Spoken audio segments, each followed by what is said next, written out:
From assumptions to the ultimate. ఒక scientific ఫ్యాక్ట్ని prove చేయాలంటే సాధారణంగా మనమేం చేస్తాం? ల్యాబ్కి తీసుకువెళ్తాం. కరెక్ట్. ఆ ల్యాబ్లో 2 కెమికల్స్ కలిపితే వచ్చే రియాక్షన్ని మళ్ళీ చేసి చూపిస్తాం కదా, అంటే అదొక ఫిజికల్ ప్రూఫ్. అవును, రిపీటబుల్గా ఉండాలి. రైట్. కానీ ఒక 5000 ఏళ్ల నాటి ఇప్పుడికి సజీవంగా ఉన్న ఒక నాగరికతను ప్రూవ్ చేయాలంటే ఎక్కడికి వెళ్ళాలి? ఇది చాలా ఇంట్రెస్టింగ్ క్వశ్చన్. అంటే మ్యూజియంకా లేక ఏదైనా టెంపుల్కా? ఎగ్జాక్ట్లీ. ఈరోజు మన సోర్సెస్ ఆధారంగా మనం చేయబోయే ఈ డీప్ డైవ్లో మనం ఊహించని ఒక కొత్త డైమెన్షన్లోకి వెళ్తున్నాం. సో ఈ రోజు మన మెయిన్ టాపిక్ సనాతన ధర్మం లేదా హిందూ మతానికున్న ఆధారాలు, రుజువులేమిటి అనేది కదా. అవును. అయితే టాపిక్లోకి వెళ్లే ముందు నేనొక చిన్న ఎగ్జాంపుల్ చెప్తాను. ఒక విశాలమైన సముద్రం లోతును కొలవడానికి మన దగ్గర ఉన్న ఆ చిన్న 15 సెంటీమీటర్ల ప్లాస్టిక్ స్కేల్ను వాడితే ఎలా ఉంటుంది? అది అసలు లాజిక్ లేమనిష్యూ. ఆ స్కేలు ఎంత ఖచ్చితమైనదైనా సరే మహాసముద్రాన్ని కొలవడానికి వర్కౌట్ అవ్వదు. దానికి వేరే టూల్స్ కావాలి. సరిగ్గా చెప్పారు. అలాగే వేలాది సంవత్సరాల చరిత్ర ఉన్న ఒక ఆధ్యాత్మిక సత్యానికి రుజువులంటే కేవలం ఒక ల్యాబ్లో చేసే ప్రయోగాలు మాత్రమే కాదు. కరెక్ట్. ఈరోజు మన సోర్సెస్ మనకు చూపిస్తున్నది కూడా అదే. ఇది కేవలం సైన్స్ లేదా కేవలం హిస్టరీ కాదు. ఇదొక కాంబినేషన్. అవును, హిస్టరీ, ఆర్కియాలజీ, ఫిలాసఫీ, మన పర్సనల్ ఎక్స్పీరియన్స్ మరియు మోడర్న్ సైన్స్, వీటన్నింటి కలయిక. అంటే భౌతిక ప్రపంచాన్ని కొలిచే టూల్స్తో భౌతిక పరిమితులను దాటిన విషయాలను మనం డైరెక్ట్గా కొలవలేము. ఎగ్జాక్ట్లీ. ఇక్కడ మనం గమనించాల్సిన ఒక ఆసక్తికరమైన పాయింట్ ఏంటంటే, ఈ సోర్సెస్ అన్ని డిఫరెంట్ యాంగిల్స్ నుంచి వస్తున్నప్పటికీ అవి చూపించే గమ్యం ఒక్కటే. అంటే ఒకవైపు హిస్టరీ, మరోవైపు సైన్స్, ఇంకోవైపు ఫిలాసఫీ. దారులు వేరేనా, డెస్టినేషన్ ఒకటే అంటారా? అవును. ఈ ఆధారాలన్నీ ఒకే బిందువు దగ్గర ఎలా కలుస్తున్నాయి, ఈ కన్వర్జెన్స్ని అర్థం చేసుకోవడమే ఈనాటి మన డీప్ డైవ్కి అసలైన ఫోకస్. సరే, దీని కొంచెం డీటెయిల్గా అనలైజ్ చేద్దాం. మన సోర్సెస్లో హైలైట్ చేసిన ఫస్ట్ పాయింట్ వింటానికి చాలా సింపుల్గా అనిపిస్తుంది. ఏంటది?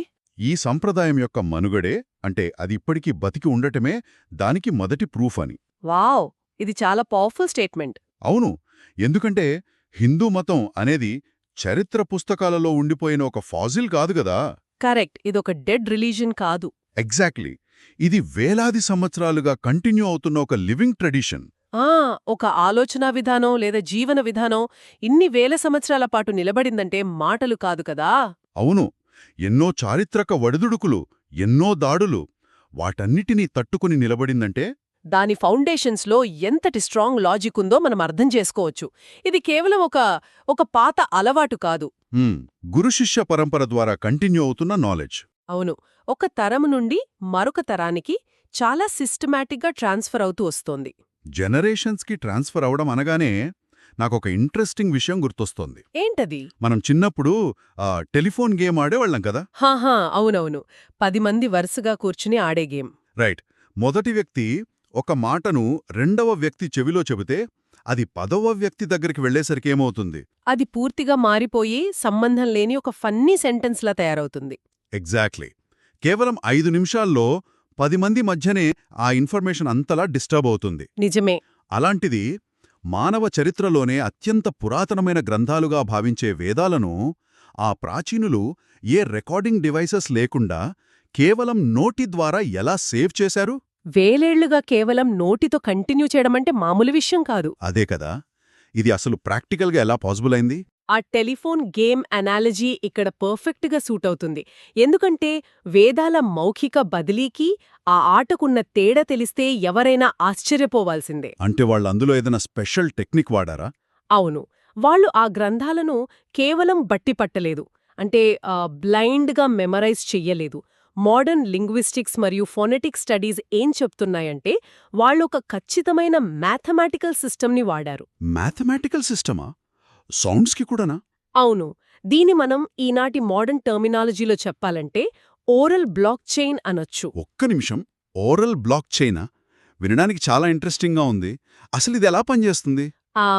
ఉదాహరణకు వాళ్ళు ఆ మంత్రాలను పఠించడానికి క్రమపాఠం, జటాపాఠం, ఘనపాఠం అని రకరకాల పద్ధతులను డెవలప్ చేశారు. అంటే ఈ పద్ధతుల వల్ల తేడా ఏంటి? ఏంటంటే ఒక వాక్యంలో ఉన్న పదాలను 1 2 2 1 1 2 3 3 2 1 ఇలా ఒక కాంప్లెక్స్ మ్యాథమెటికల్ ప్యాటర్న్లో ముందుకి వెనక్కి పలికేవారు. ఓ, అంటే ఒక కోడ్లాగా లాక్ చేశారనమాట. ఎగ్జాక్ట్లీ. అక్షరాలను ఏ స్థాయిలో పలకాలి, శ్వాస ఎక్కడ వదలాలి అనేదానికి చాలా కఠినమైన రూల్స్ పెట్టారు. అంటే ఎవరైనా ఒక చిన్న అక్షరం తప్పు పలికినా దొరికిపోతారా? అవును. ఆ మ్యాథమెటికల్ ప్యాటర్న్ మొత్తం బ్రేక్ అయిపోతుంది. సో ఎర్రర్ అనేది వెంటనే క్యాచ్ చేయొచ్చు. వావ్! ఇది కేవలం జ్ఞాపక శక్తి కాదు, సౌండ్ని ఒక మ్యాథమెటికల్ ఆల్గరిథంలాగా క్రియేట్ చేయడం. కరెక్ట్. అందుకే వేల ఏళ్లు గడిచినా ఒక్క అక్షరం కూడా వక్రీకరించబడలేదు. ఇది మన సోర్సెస్ చెప్తున్న ఒక పవర్ఫుల్ పాయింట్. ఇది నిజంగా మైండ్ బ్లోయింగ్ కాన్సెప్ట్ అండే. వాళ్ళు శబ్దాల కోసం ఒక ఆల్గరిథంని వాడారన్నమాట. అవును. అది వాళ్ళ డెడికేషన్కి ఒక ప్రూఫ్. సరే, వాళ్ళు ఏ టెక్నిక్స్తో ఆ గ్రంథాలను కాపాడారో తెలిసింది. కానీ అసలు వాళ్ళు కాపాడుకుంటూ వచ్చిన కంటెంట్ ఏంటి? ఇది చాలా ముఖ్యమైన ప్రశ్న. అంటే కేవలం కొన్ని మంత్రాలు, పూజలేనా? ఇక్కడే మన సోర్సెస్లోని నెక్స్ట్ పాయింట్లోకి ఎంటర్ అవుతున్నాం. రైట్. వాటి వెనుకున్న ఫిలసాఫికల్ ఫౌండేషన్స్ గురించి కదా? అవును, ముఖ్యంగా ఆ 6 దర్శనాల గురించి. ఖచ్చితంగా. హిందూ మతమనగానే చాలామందికి కొన్ని దేవుళ్ల పేర్లు, పండుగలు, టెంపుల్స్ మాత్రమే గుర్తొస్తాయి. అవును, అది పైకి కనిపించే లేయర్ మాత్రమే. కానీ దీని బేస్ ఒక బలీయమైన ఇంటెలెక్చువల్ ఫ్రేమ్వర్క్. దీనిలో ఆ జ్ఞానమీమాంస అంటే నాలెడ్జ్ ఎలా వస్తుందని ప్రశ్నించడం. ఎపిస్టమాలజీ అంటారు గదా? అవును. అలాగే అధిభౌతిక శాస్త్రం అంటే మెటాఫిజిక్స్ లాంటి వాటిని చేసే 6 ప్రధాన తత్వశాస్త్ర పాఠశాలలు ఇందులో ఉన్నాయి. వీటినే మనం న్యాయ, వైశేషిక, సాంఖ్య, యోగ, మీమాంస మరియు వేదాంత దర్శనాలు అంటాం. కరెక్ట్. ఇవి వినడానికి పెద్ద పేర్లలాగా ఉన్నా వాటి లోపలున్న కాన్సెప్ట్స్ చాలా మోడర్న్. ఈ ఫిలాసఫీస్ని బేసిక్ లెవెల్లో మనం ఎలా అర్థం చేసుకోవచ్చు? ఫర్ ఎగ్జాంపుల్, న్యాయ దర్శనాన్ని తీసుకుందాం. ఇది పూర్తిగా లాజిక్ మరియు రీజనింగ్ మీద నడుస్తుంది. ఓకే, అంటే గుడ్డిగా నమ్మకూడదు అంటుందా? ఎగ్జాక్ట్లీ. కంటికి కనిపించేదాన్ని బట్టి కంటికి కనిపించని దాన్ని ఎలా లాజికల్గా ఇన్ఫర్ చెయ్యాలి అని ఇది నేర్పిస్తుంది. అంటే అదొక లాజికల్ టూల్ కిట్ అన్నమాట. మరి మిగతావి? అలాగే వైశేషిక దర్శనమనేది ఫిజిక్స్కి దగ్గరగా ఉంటుంది. వేల సంవత్సరాల క్రితమే వీళ్ళు పరమాణువు గురించి అంటే ఆటం గురించి డిస్కస్ చేశారు. వావ్! మ్యాటర్ ఎలా ఫామ్ అయింది అనే దాని గురించి కదా? అవును. ఇక అద్వైత వేదాంతం విషయానికొస్తే బ్రహ్మం అంటే యూనివర్సల్ కాన్షియస్నెస్ మరియు ఆత్మ అంటే ఇండివిడ్యువల్ కాన్షియస్నెస్ ఇవి వేరు కాదు, రెండు ఒక్కటే అనే విప్లవాత్మకమైన ఆలోచనను తీసుకొచ్చింది. ఒక్క నిమిషం, ఇక్కడ మిమ్మల్ని ఆపాలి. చెప్పండి. మీరు చెప్పిందాన్ని బట్టే నాకు పెద్ద డౌట్ వస్తుంది. ఈ 6 డిఫరెంట్ స్కూల్స్ శతాబ్దాల పాటు వాదించుకున్నాయని సోర్సెస్ చెబుతున్నాయి కదా? అవును. చాలా డిబేట్స్ జరిగాయి వాళ్ల మధ్య. ఒకరి థియరీని ఇంకొకరు గట్టిగా క్రిటిసైజ్ చేసుకున్నారు కూడా. అంటే వాళ్ల మధ్య అసలు కాన్సెన్సస్ లేదు కదా? పైకి ఎలానే అనిపిస్తుంది. అలాంటప్పుడు ఆ గొడవలనే, ఆ వాదనలనే మనం ఒక సత్యానికి ప్రూఫ్గా ఎలా తీసుకుంటాం? భిన్నాభిప్రాయాలుండటం కన్ఫ్యూజన్కి సింబల్ కాదా? చాలా మంచి పాయింట్ రేస్ చేశారు.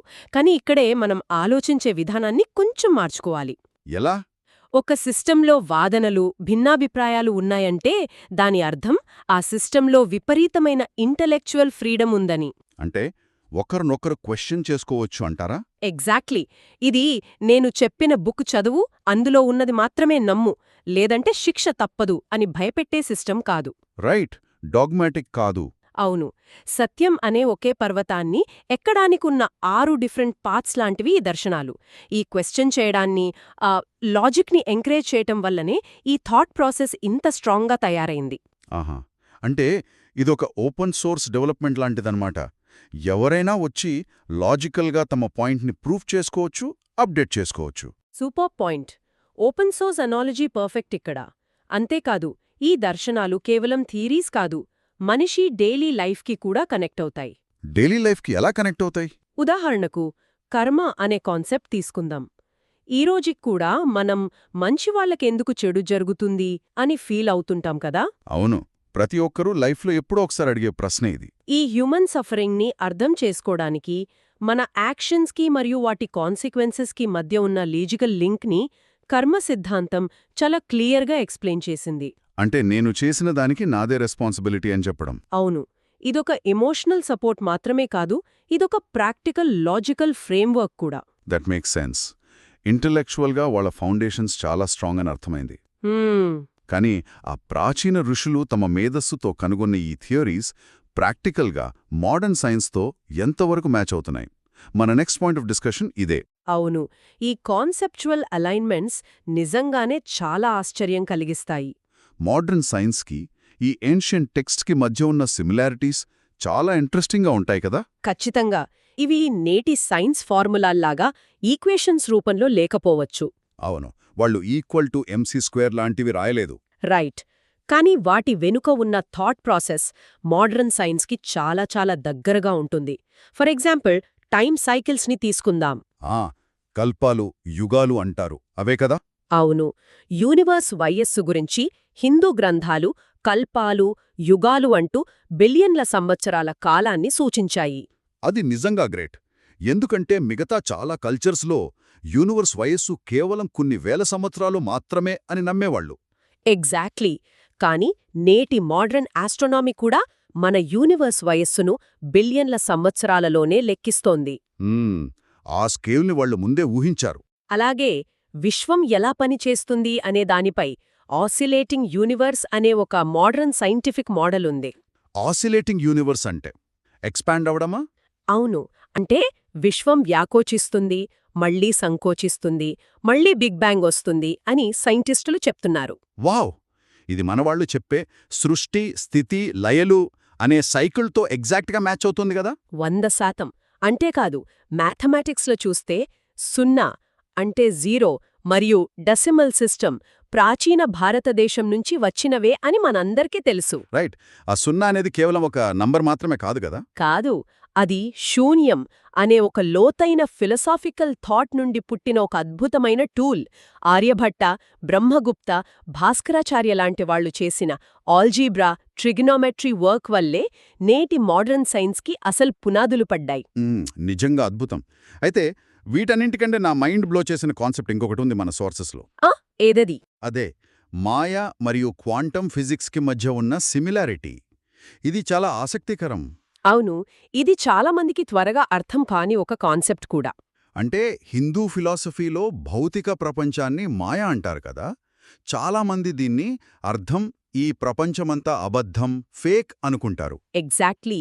అది ఒక కామన్ మిస్కన్సెప్షన్. కానీ దాని అసలర్థం అది కాదు. మరి మాయ అంటే ఏంటి? మాయ అంటే మనం చూస్తున్నది ఫైనల్ రియాలిటీ కాదు, మన పర్సెప్షన్కే ఒక లిమిట్ ఉంది అనర్థం. ఒక రకంగా చెప్పాలంటే మన సెన్సెస్ మనల్ని మోసం చేస్తున్నాయని. రైట్. మరి మోడర్న్ క్వాంటమ్ ఫిజిక్స్ దీనికెలా రిలేట్ అవుతుంది? మోడర్న్ క్వాంటమ్ ఫిజిక్స్ కూడా సరిగ్గా ఇదే చెబుతోంది. క్వాంటమ్ లెవెల్లో చూస్తే మ్యాటర్ అనేది సాలిడ్గా ఉండదు.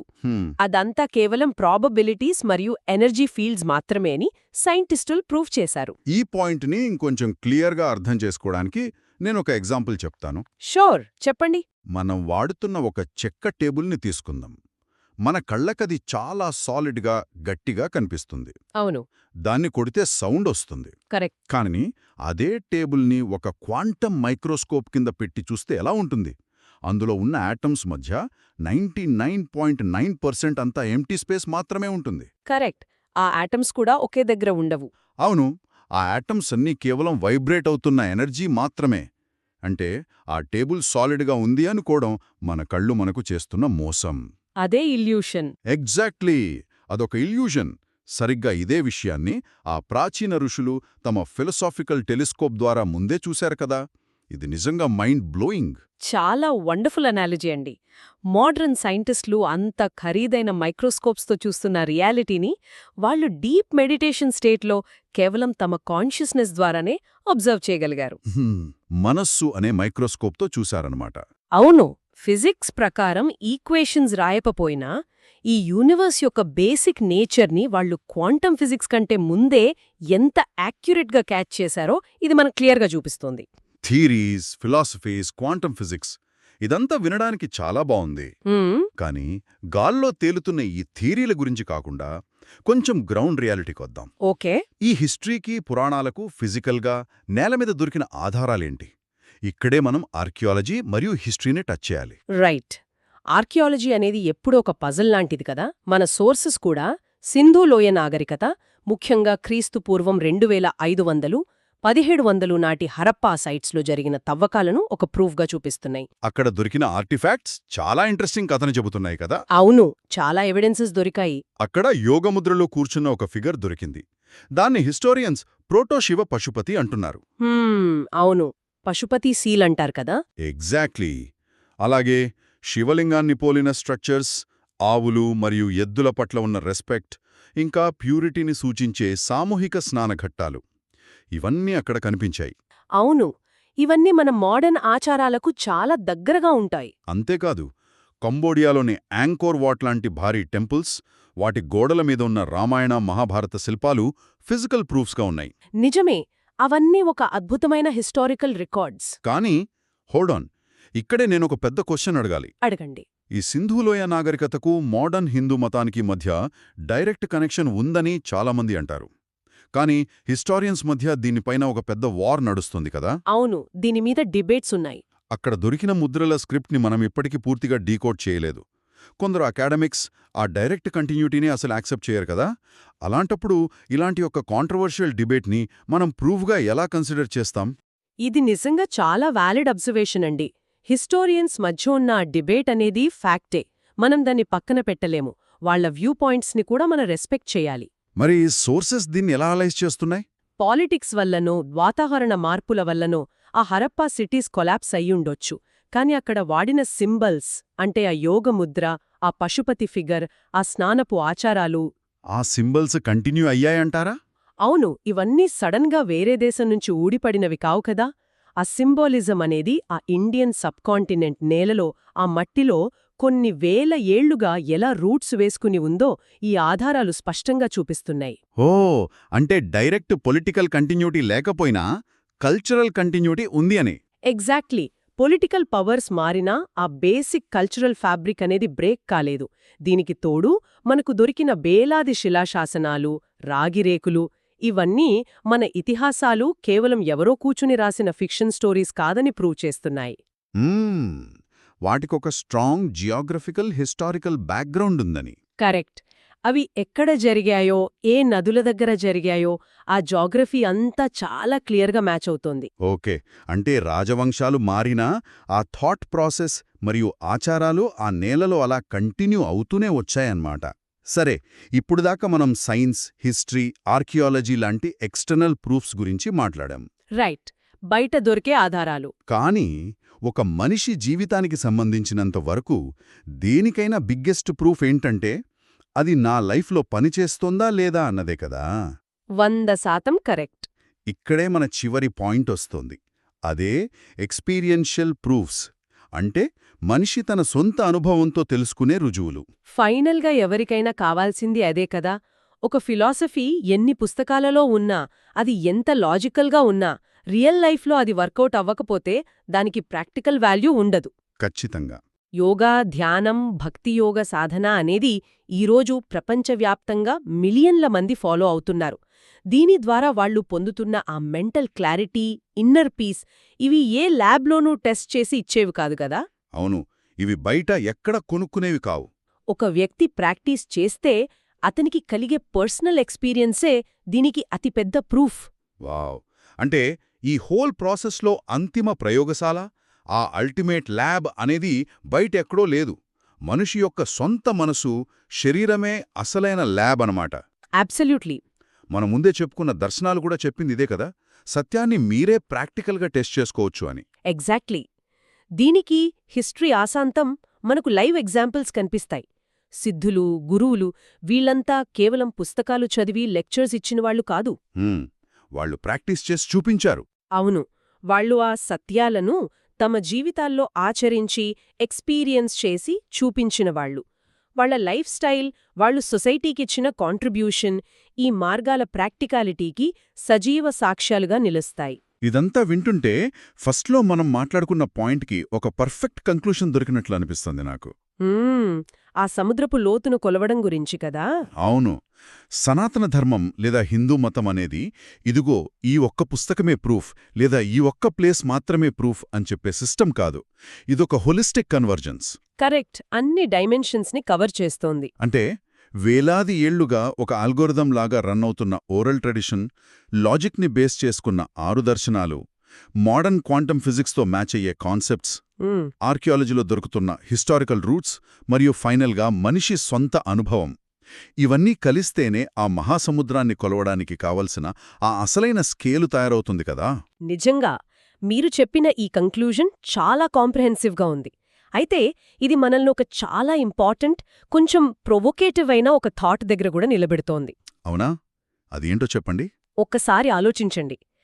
ఎలాంటి technology, cloud storage, hard drives లేని కాలంలోనే ప్రాచీన భారతీయులు ఇంత కాంప్లెక్స్ అయిన నాలెడ్జ్ని ఆ ఓరల్ బ్లాక్చైన్ ద్వారా మైండ్లోనే స్టోర్ చేశారు, ఎనలైజ్ చేశారు.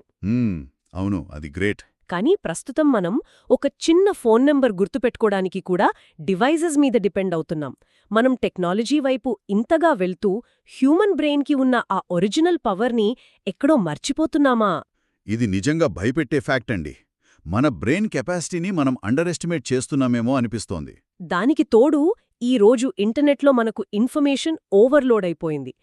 ఏది నిజమో ఏది ఫేక్ న్యూసో కనిపెట్టడం చాలా కష్టంగా ఉంది కదా. అవును, ప్రతిరోజూ ఎంతో డేటా వస్తూనే ఉంటుంది. అంటే ప్రాచీన కాలపు లాజికల్ అద్దాల ద్వారా నేటి మోడర్న్ సమస్యలను సాల్వ్ చేసుకోవడం అన్నమాట. ఇది నిజంగా ప్రతి ఒక్కరూ తమకు తాము పర్సనల్గా ఆలోచించాల్సిన, అన్వేషించాల్సిన ఒక అద్భుతమైన థాట్. ఖచ్చితంగా అదే నేర్చుకోవాల్సిన లెసన్. సముద్రపు లోతును కొలవడానికి మనకు వేరే టూల్స్ ఎందుకు కావాలో, ఆ టూల్స్ని ఎలా వాడాలో ఇప్పుడు మనకొక క్లారిటీ వచ్చింది. ఆ మహాసముద్రపు తీరంలో నిలబడి ఈ కొత్త లాజిక్తో, ఈ కొత్త ప్రశ్నలతో మీ అన్వేషణను మీరు కొనసాగిస్తారని ఆశిస్తూ ఈనాటి ఈ డీప్ డైవ్ని ఇక్కడతో ముగిద్దాం.